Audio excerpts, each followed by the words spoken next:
Is being a loser really such a bad thing?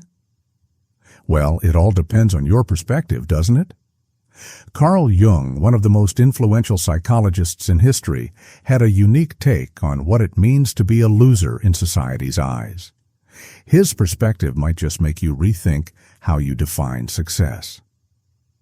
It's easy to think of a loser as someone who has failed to meet society's expectations, the wealth, the fame, the perfect life. But Jung would challenge that notion. He might even encourage you to embrace it, if it helps you discover who you truly are. The world often defines success by external markers, but Carl Jung understood that real fulfillment comes from within. As he famously said, "The privilege of a lifetime is to become who you truly are." So what if we stopped chasing the external markers of success and focused instead on becoming the person we were meant to be, even if that means being labeled a loser by others? Jung believed that the pursuit of external validation, the desire to appear successful, was a way of avoiding the deeper work we need to do within ourselves. We fear being seen as a failure, but in that fear, we often miss the chance for true growth. To live authentically, Jung said, requires confronting the parts of ourselves we'd rather avoid.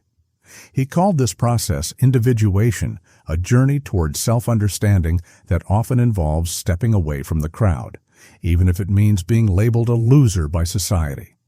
But here's the twist. What if being a loser isn't as bad as it seems?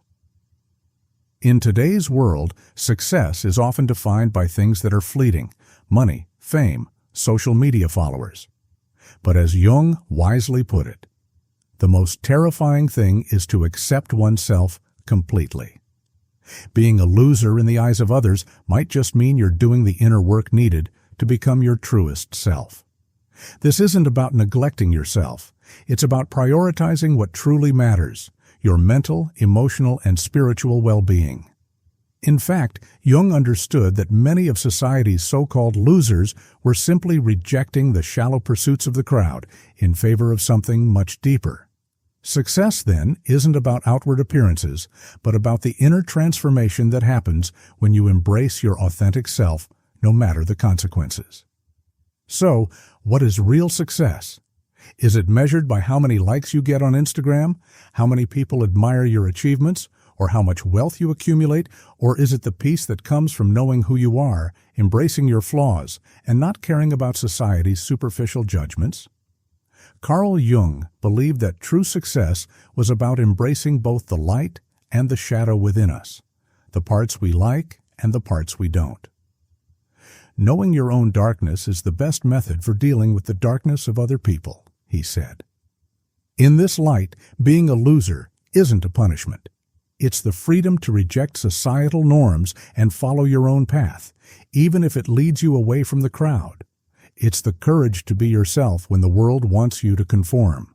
So, what do you think? Is it possible that being a loser in the eyes of others could actually be a path to freedom?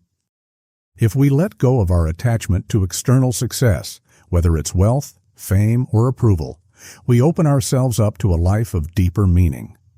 And sometimes being seen as a loser might be the very thing that allows us to see ourselves clearly. Carl Jung taught us that embracing our own darkness, our perceived flaws, can be liberating.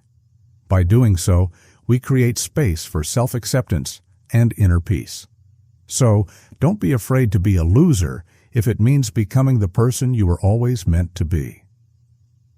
As Jung put it, you are what you do, not what you say you'll do. So if you decide that being a loser in society's eyes is the price you're willing to pay for authentic living, go ahead, embrace it. If you've found this perspective thought-provoking, I'd love to hear your thoughts in the comments below. Do you agree with Jung's philosophy? Have you ever felt like a loser but found strength in it? Let's start a conversation. If you enjoyed this video, please like, subscribe, and hit the bell for more insights on Jungian psychology and philosophy. Your support means a lot and helps the channel grow. And if you want to dive deeper into these ideas, check out the video suggestions on your screen now. Thanks for watching, and remember, sometimes being a loser might be the best thing you can be.